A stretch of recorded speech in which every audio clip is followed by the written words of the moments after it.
Baik rekan-rekan media, saya sekarang bersama Pak Asintel, Aspiksus, dan penyidik dari Kejaksaan Tinggi Kalimantan Tengah bersama Pak Kasubdit dari Direktur Penyidikan.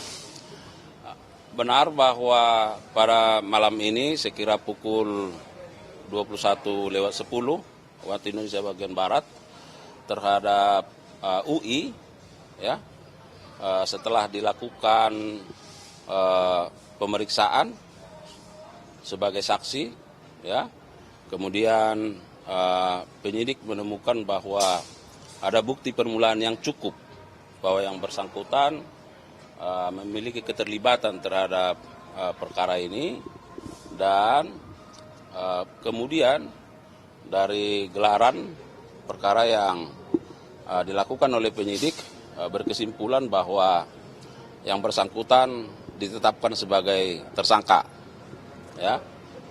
Dan setelah dilakukan pemeriksaan sebagai tersangka, maka penyidik juga berketetapan untuk melakukan penahanan selama 20 hari ke depan, yang untuk sementara waktu dititipkan di Rutan Salemba Cabang Kejaksaan Agung, ya.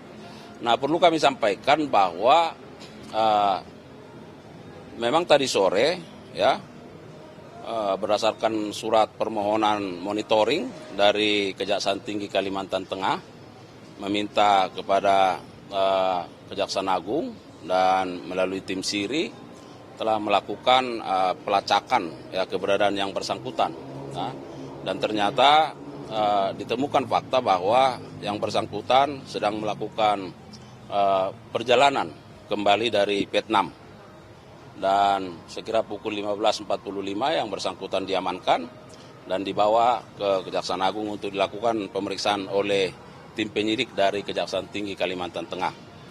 Nah, apa kaitan yang bersangkutan dalam masalah ini? Bahwa pada tahun 2009, ya, sebagai Bupati Kabupaten Kota Waringin Barat, ya, dalam hal dugaan tindak pidana korupsi, penyimpangan, penyertaan dana penyertaan modal, ya, dana penyertaan modal dari pemerintah Kota Waringin Barat kepada Perusda, ya, perkebunan Agrotama Mandiri tahun 2009. Nah, perlu saya sampaikan bahwa dalam perkara ini sebenarnya telah ada ditetapkan 2 orang tersangka lebih dahulu, yaitu atas nama Daniel, itu swasta, dan Reza, itu Direktur Utama Perusda. Ya, tahun 2016 itu ditangani, dan kedua ini sudah menjadi terpidana berdasarkan putusan Mahkamah Agung tahun 2020. Ada yang dihukum 5 tahun, ada yang dihukum 7 tahun. Nah, dari pertimbangan putusan pengadilan Mahkamah Agung, ya, bahwa di sana dinyatakan ada keterlibatan yang bersangkutan, ya, sebagai komisaris, ya, di Perusda ini, dan juga kapasitasnya sebagai Bupati Kota Waringin Barat terhadap dugaan tindak pidana korupsi penyertaan modal tersebut.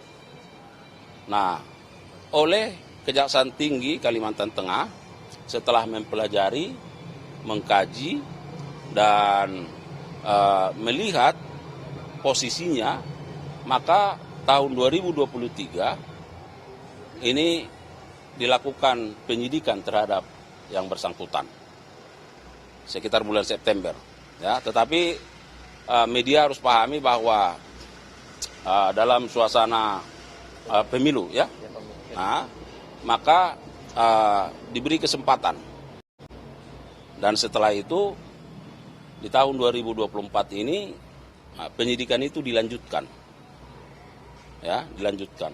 Lalu penyidik memanggil yang bersangkutan sebagai saksi untuk dilakukan pemeriksaan.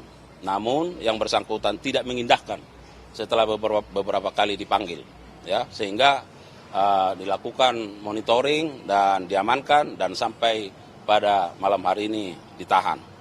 Saya kira itu rekan-rekan media yang bisa kami sampaikan. Ya, terima kasih. Pak, ini kan sudah ada putusan inkrah terhadap 2 tersangka. Dari putusan inkrah itu kerugian negaranya di kasus ini berapa? Nah, sebenarnya dari dana penyertaan modal itu 1,5 miliar, ya kan? Nah, tetapi harus kita pahami bahwa dari pasal sangkaan, ya, terkait dengan pasal 55 yang dipertimbangkan oleh dalam putusan Mahkamah Agung, bahwa untuk memenuhi rasa keadilan bahwa yang bersangkutan ada keterkaitan dari perkara itu. Nah, sehingga penyidik pada Kejaksaan Tinggi Kalimantan Tengah berketetapan bahwa ini dilakukan penyidikan terhadap yang bersangkutan. Penerimaan terhadap yang bersangkutannya berapa, Pak? Nanti akan diupdate, ya. Pembenarannya Pak, dia Ujang ini anggota Komisi 3 DPR RI. Nanti diupdate ke penyidik lah, ya. Ya, nanti diupdate ke penyidik. Saya kira begitu ya. Untuk pasalnya berapa? Untuk pasal Ujang ini berapa? Pasal 2, pasal 3, ya, Undang-Undang 3199 Junto 20/2001, ya. Untuk pasal 55. Saya kira begitulah, ya. Oke. Terima kasih. Ya, sama-sama.